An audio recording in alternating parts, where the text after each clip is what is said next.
Hey Stub Clovers, welcome back, and we're here today for 25 Days of Disney. I'm Julia. And I'm Jennifer. And today we're here to talk about Princess Diaries because it came out in 2001, so it's been 20 years since the release of that movie. And I don't know about you, but that's one of my go-to movies. It's one of the classics that we grew up with. So we're talking today about 20 things that you didn't know about the Princess Diaries. If you've not subscribed yet, make sure you hit that subscribe button to join us for all of our 25 Days of Disney. Hit the little dingy bell so you get all of our notifications. And if you have not followed us on social media, we're on Facebook and we are on Instagram. So make sure you follow us there as well.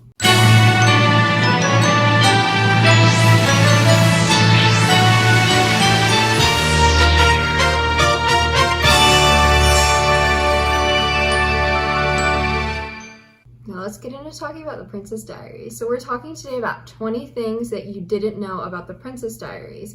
Most of them I did not know, just a couple I knew. So this was actually one of Anne Hathaway's first movies. We just recently rewatched it and you can tell she's super young in it. We very looked up young. Her age and she was actually only 19 years old. And so she's a 19-year-old playing a 15-year-old.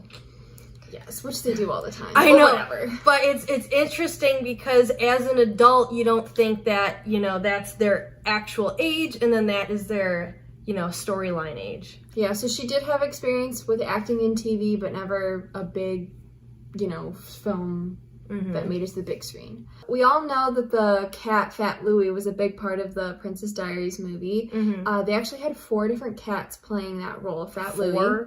The reason why is because they couldn't find one single cat to incorporate with everything. They needed to have one that allowed them to carry him. One that would sit still. My God. A stunt cat. They couldn't find one that could do it all, like Air Bud. You probably had even stunt.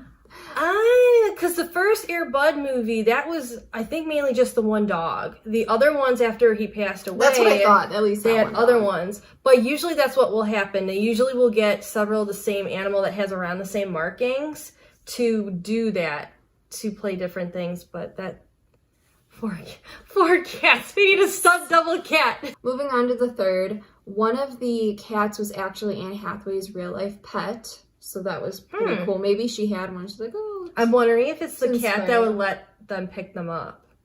Yeah, it's like a house cat. Yeah, I don't know, because the cat knew her then, so, The fourth thing that we learned is that the film was originally titled The Princess of Tribeca. Now, I know with movies, they often go through many stages of what they want to call it, and that is a common thing where a movie could have been almost called something else. And the actual reason behind it is they wanted to set it in New York and do it like the original book series. So Princess Diaries was based off of books, which I don't know if I actually knew that or not, but they wanted to actually film it in San Francisco rather than New York. The fifth fact, or thing you may not have known about the Princess Diaries, we all know how Mia, Anne Hathaway, starts off in the beginning with that frizzy frizzball hair. Yeah. I questioned when I watched it, I wonder how they made her hair like that, because when they do the transformation, they make her look like how Anne Hathaway already looks in real life. The way they did that was they had a clip-in hair piece to create the pre-princess mane that Mia had, because it was frizzy. See, I didn't think that they added anything on. I just thought maybe what they did was they crimped her hair and they teased it. That could be another good idea. Right, but they said on there they did clip-ons, so maybe that was also to add more volume, because maybe she just, even though she has like the thick brown hair, it's not as thick maybe to tease it as much. So there was one scene I maybe questioned it. I don't remember which scene it was, but I questioned if maybe she's wearing a wig or something else. It had to deal with like something looked odd with one of her, like the hair pieces up there. So they're a little bit, but they did a really good job of it being not noticeable. Right. Like many other movies, it's noticeable when they have hair extensions or wigs on. Yeah. All right, number 6, her eyebrows, those bushy ones in the beginning, you remember that? They took about an hour to apply. They had to use glue, glued each hair into place to make them bushy and thick. Yeah, so that was an interesting one. When they do the close-up of them tweezing it, you can see the silhouette of her regular brow, I didn't and notice then that. you can see all the individual, because the hairs they look thick. They look really thick on like down here and above it, but you can still see where her regular eyebrow That's is. why, like, going back when you, like, we've watched Princess Diaries how many times? When you go back, you can find more things. Like, how did I not spot that? Even after 5 or 10 times watching it. Right. All right, number 7. Hector Elizondo, who played Joe, the limo driver or the bodyguard. He's appeared in every single film that Gary Marshall has directed, and Gary Marshall was the director of Princess Diaries. So that's pretty interesting that he's always had him in his movies. He's awesome. I love him. Yes. He's in Last Man Standing. Yes. Number 8. This was a very interesting one. The photo of Mia's father that's in a picture frame that's on her shelf in her room, that's actually a photo of Anne Hathaway's father in real life. So, do they have, when they had that scene where her dad's writing, is that her actual dad then? I don't know if they like picked someone who resembled him. I don't think so, although I didn't look that up, but I just know it was for that photo, and he did have a beard, and like you could find people who resemble and look alike. But yeah, they show him writing in the notebook, by the way. But it's also like more of a side 3/4 view, so they're not really showing the face. Exactly. But so they could have gotten away with it. But with the pictures, there's several pictures of him on the shelf, though. Yeah. So that was cool. The 9th thing is that Julie Andrews wore $500,000 worth of diamonds on her jewelry and tiara in the final scene of the film when they have that Independence Royal Ball. Well, it's Julie Andrews, so they're going to She's give her amazing. everything. She is amazing. They loaded her up with that. The 10th thing is that Anne Hathaway's tiara was actually custom made, but it was a lot cheaper for what she was wearing in that scene as well. It looked pretty fancy. That's just kind of funny because back then, since that was her first movie, she might not have been aware of all of that. Like saying like, oh, no. Julie Andrews, she had that much money on her. But maybe as she got older, she maybe realized that and be like, hey, why did she get more on I got her? the cheap one. What? Yeah. Number 11 was pretty cool. The Princess Diaries was filmed on stage 2 at the Walt Disney Studios in California, and that was the same stage that Mary Poppins was filmed on, which no other than Julie Andrews starred in. Okay. So I wonder for the... What were we thinking? No, I'm just trying to picture in the movie what was filmed on that soundstage then. Well, it could have been the firehouse apartment. You don't know, because that could have been built. Oh, okay, yeah. It could have been any of the interior shots of the, I don't want to say palace, but the fancy mansion they kept going to, where all that took place. Because a lot of times with movies and TV shows, you think it's an actual, like, building they're in, but it's a soundstage, just like Home Improvement. Right, they showed that you don't see the fourth wall. Right, because I do know that on TikTok it's became very famous where people are going to where the school was for Princess Diaries, and they'll film in front of the school. But like I doubt they went inside of the school for that. It could have even been when they were showing the locker scenes outside. That could be on the soundstage. Right. So there's a lot of stuff they could have done. That would be interesting to further if they have more. That would be interesting to research just in general about stuff with the Disney sound stages, honestly. For number 12, during filming, the director Gary Marshall stayed in the same house that Julie Andrews had rented during Mary Poppins. History repeating itself? Sort of. That's kind of funny. It is. Number 13, Kathleen Marshall, who played Queen Clarice's assistant Charlotte, the blonde, who's in the first and second. She's the daughter of Gary Marshall, the director. So that's pretty neat. And Gary Marshall actually had a ton of family members in this film. I know his granddaughters were actually Lily and Charlotte, the 2 little twin girls that are at the school, and they ask for Mia's autograph. So those are Gary Marshall's granddaughters. Oh, okay. Apparently, his wife's name is Barbara. She played Lady Jerome. I'm not sure who. It might be one of the people from Genovia. I'd have to go back and see for specific names in the cast list. But yeah, he had his wife in it. And we already know about Joe, Hector Elizondo. He was a lifetime friend of Gary Marshall that, like I said, he was in all of Gary Marshall's movies. 14th thing that you may not have known about Princess Diaries, Anne Hathaway was not the original actress that was asked to play the role of Mia, Juliette Lewis, who actually we know her from what? Christmas Vacation, the daughter. With the frozen eyes. My eyes are frozen. My toes. Yeah, she was actually offered the role, but she had turned it down. I guess a couple other actresses were approached too. Kristen Dunst, Alicia Silverstone, Jessica Biel, before they even met with Anne Hathaway. So that was pretty interesting. I mean, I couldn't see Princess Diaries with anybody else. I really couldn't either, because I know you were saying when we were watching it that you felt that they casted the roles perfectly. Like Anne Hathaway and Julie Andrews are the dynamic duo. Mm-hmm. They're perfect. I love it. So when they were casting that, they knew what they were doing. The interactions between them, even I feel like the way how it was directed was done amazingly, because when you go back and you watch it, you can say that this was in the category of, you know, it wasn't going to be one of those rom-coms that were the adult films. It wasn't going to be like your teeny bopper films. This was somewhere in the middle where today, when you'd watch a movie in this category, it's not going to be as high quality. It might have a big cheese factor to it. It might be kind of cringy. Even watching this 20 years later, it still holds up very well in quality. Like, you're not cringing at stuff. Of course, there's probably some stuff that, like, when Mandy Moore's character, she was overacting in some parts. But overall, when you look at all of the actors and actresses, the way the story was developed and written, it's not going to be one of those things that you're like, oh, God.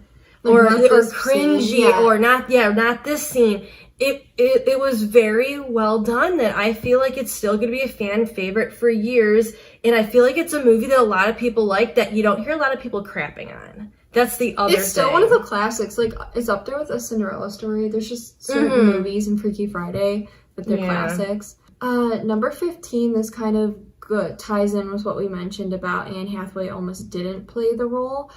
So when she actually was chosen, when she went to be cast, she didn't even have a screen test. I guess she did one audition, and then the producers liked her because she accidentally slipped or fell out of a chair, and they said that was very Mia-esque manner, like a way of Mia. That's which funny. They show her in like the princess training, and so they're like, we can picture her, so that's how she got it. They pictured her in the role. They're interesting. They're right. Because especially that being her first movie ever, and then look how many movies she's been in since, and how popular and, you know, well loved she still is. Exactly. Going into number 16, I just learned this, I want to say within the last couple of years it came out. The scene where Mia is walking on the bleachers with Lily up and down them when she slips and falls, that was not part of the script. It was like a blooper. It was an accent that she did, and they just kept it in the movie. Which, when I found this out and now we rewatched it, it looks so seamless. Like, it does look part of it because no one's, like, they didn't say cut. Everyone just continued. So, this is what, when watching it back, I knew that now. Yes. However, you still see Joe running over to her. Lily's doing something. So was that just the natural reaction? Or, like, did they say, oh, Anne, keep continuing, go over and act like you're, you know, you're good at... Because I feel like behind camera, like, they're going to say something. Because I feel like that was so choreographed so well. That maybe it just was a natural reaction. Yeah. But they didn't cut it out, so... Nope. Moving on to number 17, Whitney Houston was one of the film's 3 producers. Didn't know that at all. Oh, wait. She also was a producer on the second one, Royal Engagement. I did see her name pop up, but sometimes you never know if it's like the Whitney Houston or if there's somebody else that just happens to be a Whitney Houston. You don't know. That was interesting. Like, I feel like the same with Will Smith. Like, I really doubt that there's all of these... No, I'm kidding. I don't know if, like, Will Smith's a very common name, but there's been so many things recently you see pop up. It's like, well, is he really being the executive producer helping with all this stuff? Or is there just another guy out there named Will Smith? You don't know. I don't know either. Gotta get it confirmed. Okay, moving on to number 18. The scene when Mia and her grandma go to the arcades to have a fun day together. You can actually go to that arcade game that's in San Francisco, Musée Mécanique, maybe it's French, on Pier 45. So I imagine it's still there, considering I just looked that up recently. So that's pretty cool. All right, moving on to number 19 on the list. When I thought this was so cool to hear. I still don't understand this. I want to like go back, so let me explain it first. So they're saying that when filming the final dance scene, when so they do the slow dancing, and then they all kind of go like they do the robot, and then like Mia and Lily lock arms and move around, and they're doing more upbeat dancing. When they filmed it, they were playing Madonna's Like a Prayer to make the cast dance properly. So when I read that, to me that sounded like they wanted the cast to dance a certain way, to look a certain way. They were playing Miracles Happen in the end of the scene, but when they film movies, they don't always necessarily play what's on it. They add it later. So I don't know if they already knew that they were going to use Miracles Happen. Maybe they did, but for some reason, Madonna Like a Prayer, they had them dance to it. So it would be awesome to find a clip of them playing it and seeing it, but I don't know if they would. Well, I know it doesn't exist, but it would be awesome if it did. They actually had to keep refilming it because the actors kept mouthing the words of like the lyrics of Madonna's Like a Prayer. And see, that's why I feel like it's not good then to be using something else. I don't know. I'd have to listen. What I would love to do is mute the movie and play Madonna's Like a Prayer and see what kind of parts and see if it matches.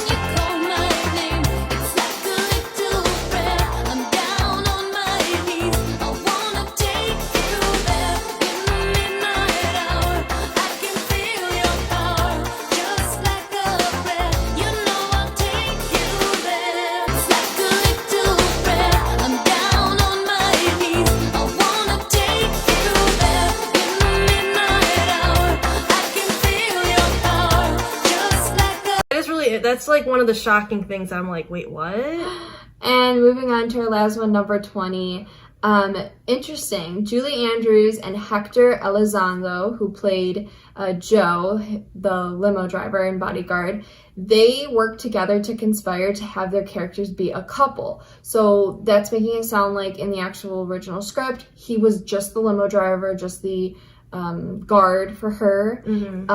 But Julie Andrews and Hector Elizondo had such good chemistry that they were like, "Oh, we like each other. We want our characters together." So I thought that was really neat. They slowly evolved it so that the writers would have good because we know from the sense. second one they're together more. That's so awesome. Yeah. Last thing, so that's our list of the 20 things that you may not know about the Princess Diaries celebrating the 20th anniversary of the movie. Can't believe it's already been 20 years. Go back and rewatch it, see if you notice anything else in it.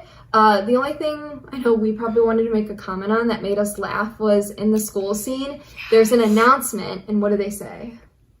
Virtual homework will not be taken as credit. And it's like, when now basically all homework assignments are virtually submitted, and that's the only way sometimes of doing the stuff now. And you need to do them to get credit. So it's hilarious because this was probably filmed in 2000, because usually movies are filmed like a year before they were put out. So in 2000 they're making this announcement that virtual homework cannot be submitted for actual credit.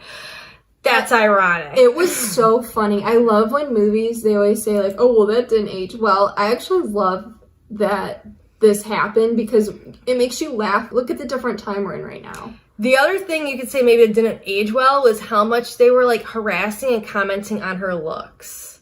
Yeah, I was like, no, like when you really think about it, when they're going and talking about like, did you have a head transplant and all this stuff? Yeah, it's extreme There's bullying. a lot of stuff that's being said in there that if that were to happen in real life, like someone would deck someone. Like, what you talking about? It was extreme, yeah. Yeah, or like when she was just sitting in the limo crying when Michael and Lily Michael, right? Mm-hmm. Is her brother? Yeah, Michael and Lily get in the limo and they're just like, what is wrong with you? You're turning into them. Blah, blah, blah, blah. It's kind of like, yeah, it's a shock, but it's like... Yeah, that's why some people hate Lily's character. I don't know. Anyway, so yeah, tell us, go rewatch if you haven't seen it in a while and tell us different things you notice and celebrating 20 years. Yeah. And so thank you for joining us on another day of 25 Days at Disney. Please make sure you join us tomorrow for our next day of 25 Days at Disney. And if you've never watched any from in the past, we've been doing this for several years now. A warning, when we did it the first year, we were using a different camera, and so there is different video quality. Evolved. Things have evolved. Yes, things have evolved, things have changed. So if you can still, there's some pretty good facts in some of those videos, so please still watch those back. We have a good collection. Yeah, there's a good collection for several years, so make sure you check that out. Make sure you like, comment, and subscribe, and we will see you tomorrow.